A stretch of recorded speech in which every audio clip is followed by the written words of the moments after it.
travel pack, which is kind of fun. There's a saying, art is food for the soul. I believe it's a good way to get your mind off of what's happening. But in Coral Springs, this art could be saving souls. Instead of just staying by yourself and letting your thoughts fester, you know. Last year, days after the massacre at Majory Stoneman Douglas High School, the Coral Springs Museum of Art expanded its Veterans Art Therapy program to anyone affected by the shooting. Art and trauma therapists work with survivors as they express their feelings about that trauma through music and art. It didn't go in there as language and words, and so it's hard to unpack it using only language and words. Zoe Bonner, a survivor who is now a senior at MSD, has been coming to art therapy every Tuesday since November. But she's here this week for a special Art Play Love program. It's running during spring break in response to the suicides of a former and current student. It's sad because these things keep happening to the community, and it feels like a setback. How does that help with emotions? How does that help with what you've been feeling and kind of processing that?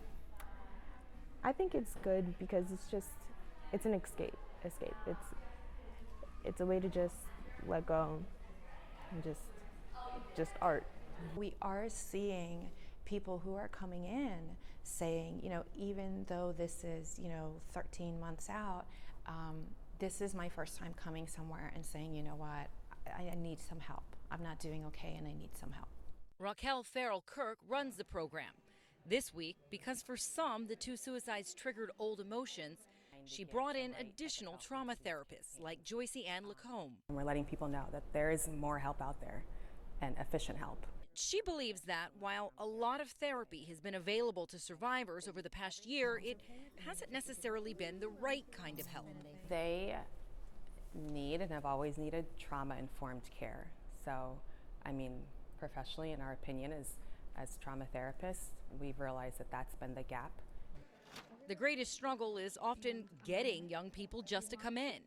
And that's why Farrell says the location, an art museum, is key. It's a nice advantage because we've removed some of the stigma. No one has to identify and say, I need help, I'm going to a therapist. There's no stigma in that, but we know people still stumble over that. We want to make sure that that definition of MSD strong includes people being strong enough to ask for help. Diane Gallagher, Coral Springs, CNN.